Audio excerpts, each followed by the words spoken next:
Bismillahirrahmanirrahim. Iyyaka na'budu wa iyyaka nasta'in.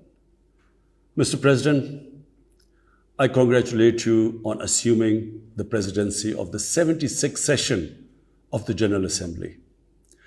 I also wish to express appreciation for the significant achievements of your predecessor, Volkan Bozkır, who guided the Assembly skillfully under the difficult circumstances imposed by the COVID-19 pandemic. Mr. President, the world is facing triple challenge of the COVID-19, the accompanying economic crisis, and the threats posed by climate change. The virus does not discriminate between nations and people, nor do the catastrophes imposed by uncertain weather patterns.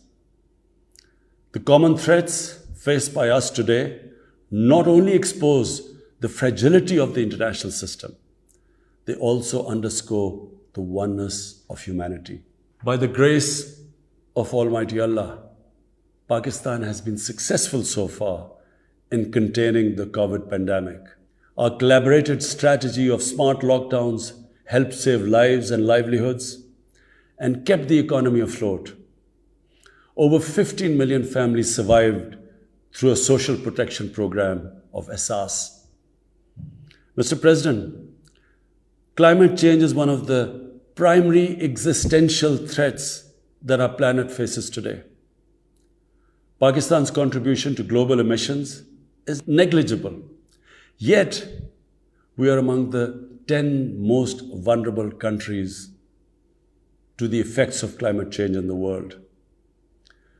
Being fully aware of our global responsibilities, we have embarked upon game-changing environmental programs, reforesting Pakistan through our 10 billion tree tsunami, preserving natural habitats, switching to renewable energy, removing pollution from our cities, and adapting to the impacts of climate change. To address the triple crisis of COVID pandemic, economic downturn, and climate emergency, we need a comprehensive strategy that should include, number one, vaccine equity. Everyone, everywhere, must be vaccinated against COVID, and as soon as possible. Two, adequate financing must be made available to developing countries. This can be ensured through comprehensive debt restructuring, expanded ODA, redistribution of unutilized SDRs, and allotment of a greater proportion of SDRs to developing countries. And finally, provision of climate finance. Three, we must adopt clear investment strategies which help alleviate poverty, promote job creation, build sustainable infrastructure, and of course, bridge the digital divide. I propose that the Secretary General convene an SDG summit in 2025 to review and accelerate implementation of sustainable development goals. Mr. President, because of the plunder of the developing world by their corrupt ruling elites, the gap between the rich and the poor countries is increasing at an alarming speed. Through this platform, I've been drawing the world's attention towards the scourge of illicit financial flows from developing countries.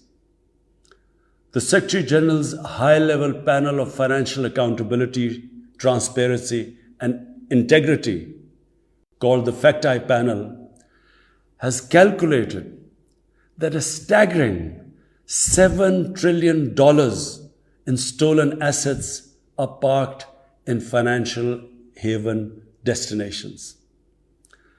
This organized theft and illegal transfer of assets has profound consequences for the developing nations. It depletes their already meager resources. accentuates the levels of poverty, especially when laundered money puts pressure on the currency and leads to its devaluation. At the current rate, when the FACTI panel estimates that $1 trillion every year is taken out of the developing world, there will be a mass exodus of economic migrants towards the richer nations. What the East India Company did to India, the crooked ruling elites are doing to the developing world, plundering the wealth and transferring it to Western capitals and offshore tax havens. And Mr. President, retrieving the stolen assets from the developed countries is impossible for poor nations. The rich countries have no incentives or compulsion to return this ill-gotten wealth. And this ill-gotten wealth belongs, remember, to the masses of the developing world. I foresee in the not too distant future, a time will come when the rich countries will be forced to build walls to keep out economic migrants from these poor countries. I fear a few wealthy islands in the sea of poverty will also turn into a global calamity like climate change. The General Assembly must take steps meaningfully to address this deeply disturbing and morally repugnant situation, naming and shaming the haven destinations and developing a comprehensive legal framework to halt and reverse the illicit financial flows are most critical actions to stop this great economic injustice. And at a minimum, the recommendations of the Secretary General's FACTI panel should be fully implemented. Mr. President, Islamophobia is another pernicious phenomenon that we all need to collectively combat. In the aftermath of the 9/11 terrorist attacks, terrorism has been associated with Islam by some quarters. This has increased the tendency of right-wing, xenophobic and violent nationalist extremists and terrorist groups to target Muslims. The UN Global Counter-Terrorism Strategy has recognized these emerging threats. We hope the Secretary General's report will focus on these new threats of terrorism posed by Islamophobes and right-wing extremists. I call on the Secretary General to convene a global dialogue on countering the rise of Islamophobia. Our parallel efforts at the same time should be to promote interfaith harmony, and they should continue. Mr. President, the worst and most pervasive form of Islamophobia now rules India. The hate-filled Hindutva ideology propagated by the fascist RSS BJP regime has unleashed a reign of fear and violence against India's 200 million Muslim strong community. Mob lynching by cow vigilantes, frequent pogroms such as the one in New Delhi last year, discriminatory citizenship laws to purge India of Muslims, and a campaign to destroy mosques across India and obliterate its Muslim heritage and history are all part of this criminal enterprise. New Delhi has also embarked on what it ominously calls the final solution for Jammu and Kashmir dispute. It has undertaken a series of illegal and unilateral measures in occupied Jammu and Kashmir since 5th August 2019. It has unleashed a reign of terror by an occupation force of 900,000.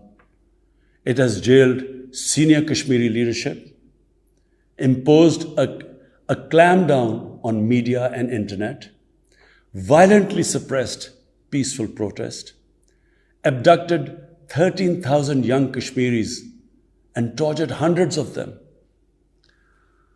It has extrajudicially killed hundreds of innocent Kashmiris in fake encounters and imposed collective punishments by destroying entire neighborhoods and villages.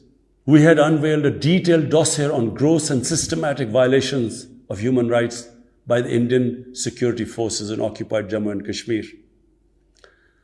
This repression is accompanied by illegal efforts to change the demographic structure of the occupied territory and transform it from a Muslim majority into a Muslim minority. Indian actions violate the resolutions of the United Nations Security Council on Jammu and Kashmir. The resolutions clearly prescribe that the final disposition of the disputed territory should be decided by its people through a free and impartial plebiscite held under the UN auspices. India's action in occupied Jammu and Kashmir also violate international human rights and humanitarian laws, including the Fourth Geneva Convention, and amount to war crimes and crimes against humanity. It is unfortunate, very unfortunate, that the world's approach to violations of human rights lack even-handedness and even are selective.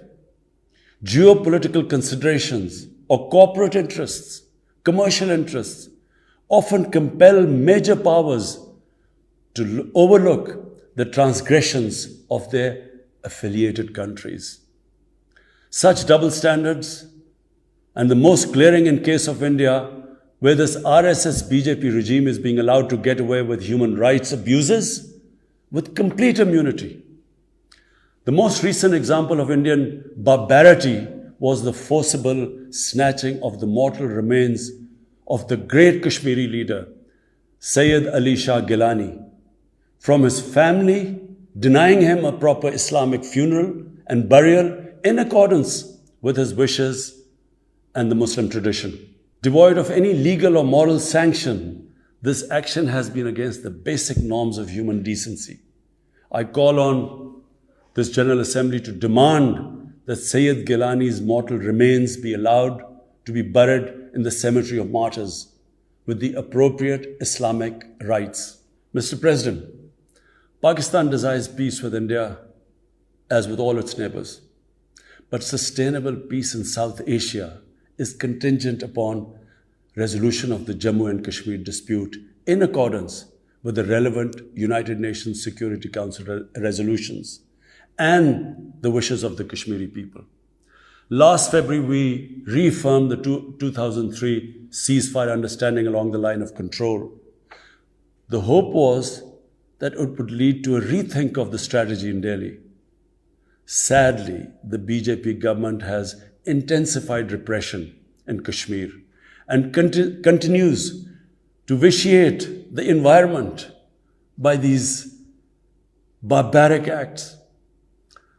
The onus remains on India to create a conducive environment for meaningful and result-oriented engagement with Pakistan.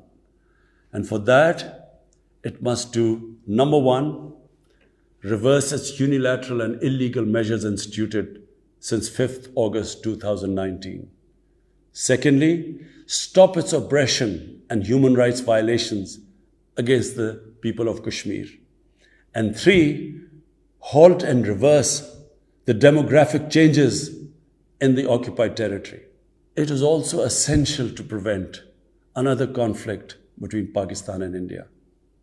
India's military buildup, development of advanced nuclear weapons, and acquisition of destabilizing conventional capabilities can erode mutual deterrence between the two countries.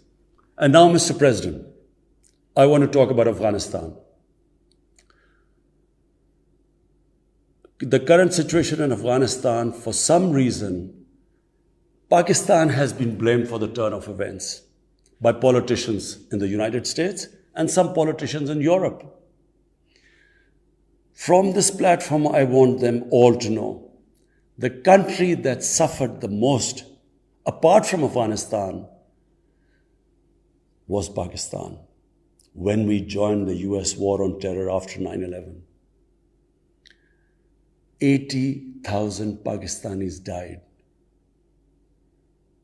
$150 billion was lost to our economy. There were 3.5 million internally displaced Pakistanis. And why did this happen? In the 80s, Pakistan was a frontline state in fighting against the occupation of Afghanistan. Pakistan and the United States trained mujahideen groups to fight for the liberation of Afghanistan. Amongst those mujahideen groups were Al-Qaeda, were various groups from all over the world. They were mujahideen, Afghan mujahideen. These were considered heroes. President Ronald Reagan invited them to White House in 1983. And according to news items, he compared them to the founding fathers of the United States. They were heroes. Come 1989, the Soviets leave. So do the Americans, abandon Afghanistan. Pakistan was left with 5 million Afghan refugees. We were left with sectarian militant groups which never existed before. But the worst cut of it was that a year later, Pakistan was sanctioned by the US. We felt used. Fast forward 9/11, Pakistan is needed again by the US because now their US-led coalition is now invading Afghanistan, and it could not happen without Pakistan providing all the logistical support. What happened after that? The same mujahideen that we had trained that fighting foreign occupation was a sacred duty, a holy war or jihad, they turned against us. We were called collaborators. They declared jihad on us. Then all along the tribal belt bordering Afghanistan, the Pakistan semi-autonomous tribal belt, where no Pakistan army had been since our independence, they had strong sympathies with the Taliban, Afghan Taliban, not because of their religious ideology, but because of Pashtun nationalism, which is very strong. Then there were 3 million Afghan refugees still in Pakistan, all Pashtuns, living in camps, 500,000, the biggest camp, 100,000 camps. They all had affinity and sympathies with the Afghan Taliban. So what happened? They too turned against Pakistan. For the first time, we had militant Taliban in Pakistan. And they too attacked Pakistan government. When our army went in the tribal areas for the first time in our history, whenever an army goes into civilian areas, there's collateral damage. So there was collateral damage, which multiplied the militants to seek revenge. But not just that. The world must know that in Pakistan, there were 480 drone attacks conducted by the US. 480 drone attacks. And we all know that drone attacks are not that precise. They cause more collateral damage than the militants they are targeting. So, who did the people whose relatives were being killed? Who did they seek revenge? Against Pakistan. Between 2004 and 2014, there were 50 different militant groups attacking the state of Pakistan. At one point, people like us were worried that will we survive this? There were bombs going all over Pakistan. Our capital was like a fortress. Had it not been for one of the most disciplined army in the world and one of the best intelligence agencies in the world, I think Pakistan would have gone down. So when we hear this at the end, there's a lot of worry about in the US about taking care of the people who helped them, the interpreters and everyone who helped the US. What about us? The only reason we suffered so much was because we became an ally of the US, of the coalition in the war against Afghanistan, where there were attacks being conducted from Afghan soil into Pakistan. At least there should have been a word of appreciation.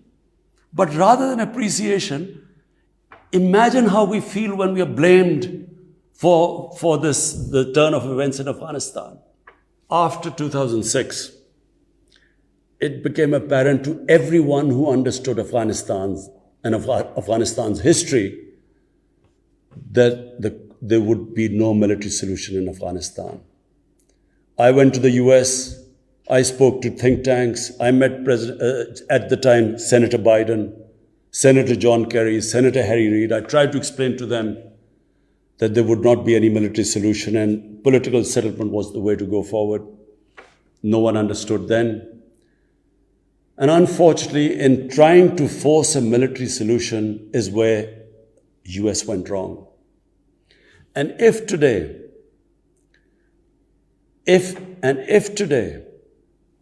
the world needs to know why the Taliban are back in power, all the world has to do is do a deep analysis of why 300,000 well-equipped Afghan army, and remember, Afghans are one of the bravest nations on earth. Why did this 300,000 Afghan army give up without a fight? The moment a deep analysis of this is done, the world would know why the Taliban are back in power, and it's not because of Pakistan. So, Mr. President, right now, the whole world community should think, what is the way ahead? There are two paths we can take. If we neglect Afghanistan right now, according to the UN, half the people of Afghanistan are already vulnerable. And by next year, almost 90% of people in Afghanistan will go below the poverty line. There's a huge humanitarian crisis looming ahead. And this will have serious repercussions, not just for the neighbors of Afghanistan, but it will have repercussions everywhere if a destabilized, a chaotic Afghanistan again becomes a safe haven for international terrorists. The reason why the US came to Afghanistan in the first place. So therefore, there is only one way to go. We must strengthen this current government, stabilize it, for the sake of the people of Afghanistan. What have the Taliban promised? They will respect human rights. They will have an inclusive government. They will not allow this soil to be used by terrorists. And they have given amnesty. Now, if the world community incentivizes them, encourages them to walk this talk, it will be a win-win situation for everyone.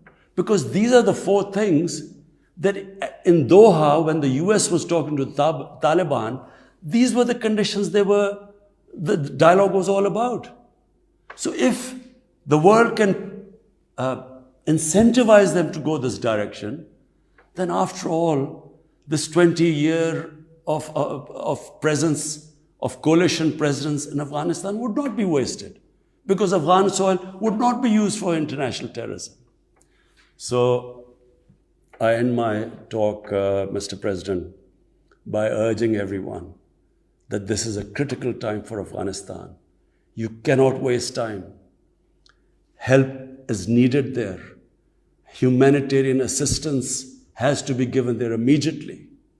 And the Secretary General of the United Nations has taken bold steps. I urge you to mobilize the international community and move in this direction. Thank you.